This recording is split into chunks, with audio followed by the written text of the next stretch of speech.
नमस्कार।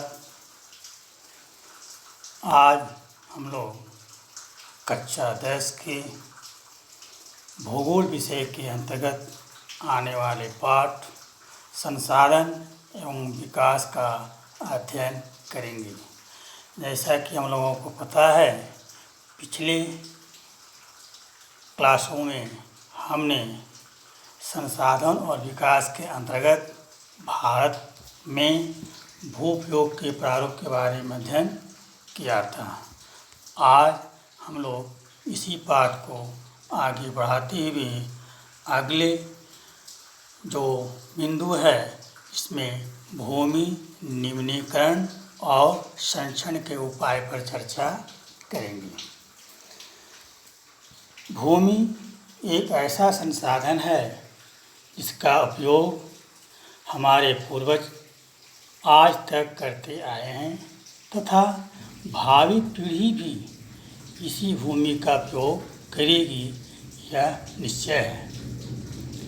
हम अपने लिए भोजन, मकान और कपड़े की जो आवश्यकता होती है वह इसी भूमि से प्राप्त करते हैं।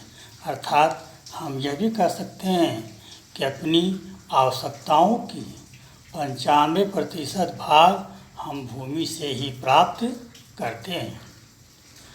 मानव कार्यकलापों के कारण न केवल भूमि का निम्नीकरण हो रहा है, बल्कि भूमि को नुकसान पहुंचाने वाले प्राकृतिक ताकतों को भी बल मिला है। भूमि निम्नीकरण के कारण क्या हैं, इस पर हम चर्चा करते हैं। तो हम देखते हैं कि भूमि निम्नीकरण के कारण हमारे स्क्रीन पर दिखाई देते हैं। जो पहला खनन के रूप में है, दूसरा वनों उन्मूलन, तीसरा पशुचारण, चौथा अधिक सिंचाई और पांचवा प्राकृतिक कारणों को देखते हैं। भूमि निम्नीकरण के कारण के रूप में खनन महत्वपूर्ण दिखाई देता है, क्योंकि हमारे देश में खनिज संपदाएं को बाहर निकालने के लिए पृथ्वी की खनन की जाती है। हम यह देखते हैं कि खनन करने के बाद खदानों वाले स्थानों को गहरी खाइयों और मलबे के साथ हमेशा के लिए खुला छोड़ देते हैं। खनन के कारण झारखंड, छत्तीसगढ़, मध्य प्रदेश वगैरह में इस तरह का निम्नीकरण देखने को मिलता है। वनोन्मूलन भूमि निम्नीकरण के दूसरा कारण है वन उन्मूलन। अर्थात हम उन स्थानों पर जहाँ धरती के गर्भ में बहुत तरह के खनिज छिपे हुए हैं, उनको बाहर निकालने के लिए सर्वप्रथम हम उन क्षेत्रों में पाए जाने वाले वन का ही उन्मूलन करते हैं। अर्थात वन को हम काटते हैं। वन के कटने से मिट्टी का जो अपरदन है वह प्रारंभ हो जाता है और हम देखते हैं कि एक समय ऐसा होता है कि वह क्षेत्र निम्न भूमि के रूप में वह दिखाई देता है। अर्थात वहाँ पर बहुत ज़्यादा अपरदन हो जाया करता है। हम तीसरे रूप में भी देखते हैं कि भूमि का निम्नीकरण होता है, वह है पशुचारण। हम भारतवर्ष के लोग किसान के रूप में सबसे अधिक कार्य करते हैं। हम दूसरे रूप में कह सकते हैं कि हमारे यहाँ जो खेती की कार्य सर्वोपरि की जाती है। खेती के कार्य करने के साथ साथ किसान अपने लिए पशु का भी पालन करते हैं, क्योंकि उनके पशुओं के पालन से अतिरिक्त आय की आमदनी होती है। चूँकि वे पशु का पालन करते हैं, उसको चराने के लिए जंगलों में अपने पशु को ले जाते हैं और वहाँ पशुचारण अत्यधिक होने के कारण जंगल का नष्ट होना प्रारंभ होता है, जिसके कारण भूमि निम्नीकरण के रूप में बदलते लगती है।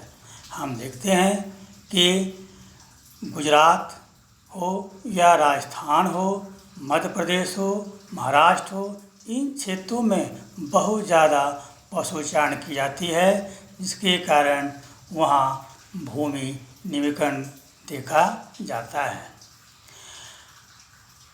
चौथा कारण भूमि निम्नीकरण का बनता है वह यह है कि अधिक सिंचाई करना।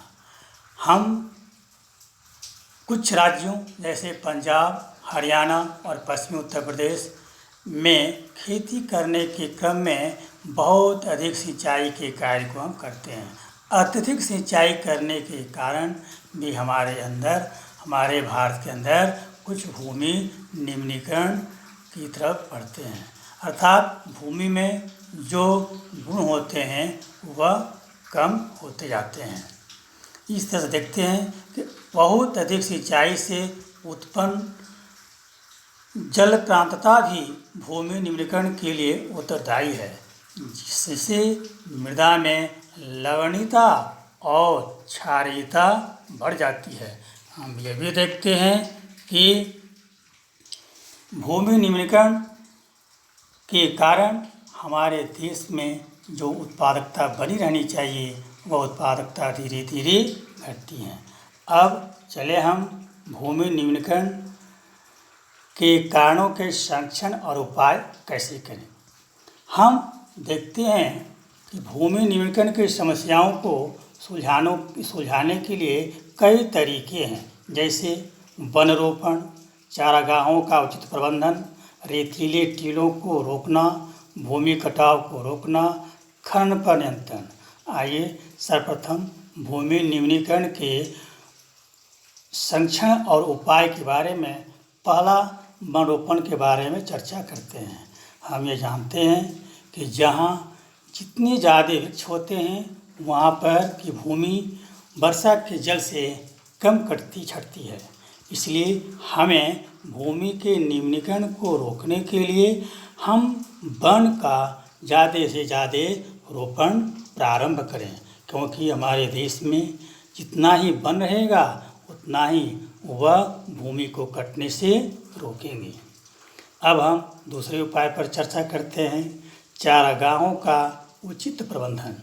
क्योंकि मैंने पहले ही बताया था कि भारत एक किसानों का देश है, यहाँ पर अधिकतर लोग कृषि कार्य करते हैं और साथ साथ पशुओं को भी पालते हैं अपनी अतिरिक्त आय के लिए। इसलिए उन पशुओं के चारागाहों का हमें उचित प्रबंध करना होगा, ताकि वह किसी भी वन प्रदेश में जाकर उस वन को चारागाह के रूप में नष्ट न करें। इस तरह से हम चारागाह का अगर जगह जगह पर उचित प्रबंध कर लेते हैं तो हमारे भूमि निम्नीकरण करने का जो उपाय है वह सफल हो जाता है। तीसरा हमारे लिए रेतीले टीलों का रोकना। हम अक्सर देखते हैं कि मरुभूमि में जहाँ पर बालू ही बालू रहती हैं, वे तेज हवा के झोंके से एक स्थान से दूसरे स्थान तरफ पर चलता है। हम ये भी देखते हैं कि कभी कभी हवा के वेग से वह मरुस्थलीय भागों के रेतीले या बालू टीलों के रूप में धीरे धीरे हवा की दिशा की तरफ आगे बढ़ते जाते हैं। अत्यधिक आंधी आने के कारण वे रेतीले टीले हमारे उपजाऊ भूमि पर भी फैल जाते हैं। इसे रोकने के लिए हमें कांटेदार या झाड़ियाँदार पौधा लगाना होगा, ताकि रेतीले की जो टीले हैं वह कांटेदार झाड़ियों और पौधे से आगे की तरफ वह न बढ़ सके। इस तरह हम भूमि के निम्नीकरण के उपाय कर सकते हैं।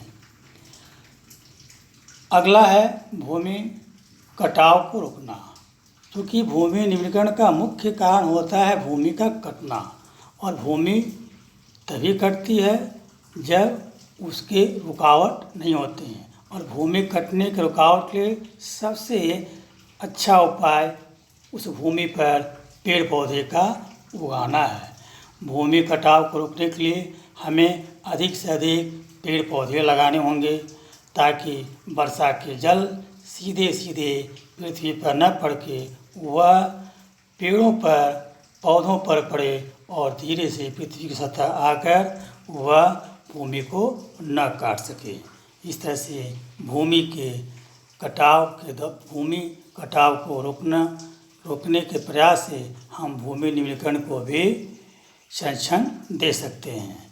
अंत में हम कह सकते हैं कि खनन पर नियंत्रण करके भी, अर्थात जो हम खनन का कार्य करते हैं, हम अनावश्यक रूप से खनन का कार्य न करें। हमें आवश्यकता अधिक हो तभी खनन का कार्य करें और खनन के कार्य संपन्न हो जाने के बाद उस गड्ढे को, उस खनिज संपदा निकालने वाले जो रिक्त स्थान हैं उनको हम बालू से या अतिरिक्त मिट्टियों से भर दें, जिसके कारण मुझे भूमि निम्नीकरण करने में सहायक मिलेंगी।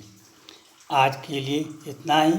अगले क्लासों में हम अध्ययन करेंगे कि मृदा संसाधन क्या है और मृदा संसाधन का वर्गीकरण हम कैसे कर सकते हैं। तब तक के लिए धन्यवाद, नमस्कार।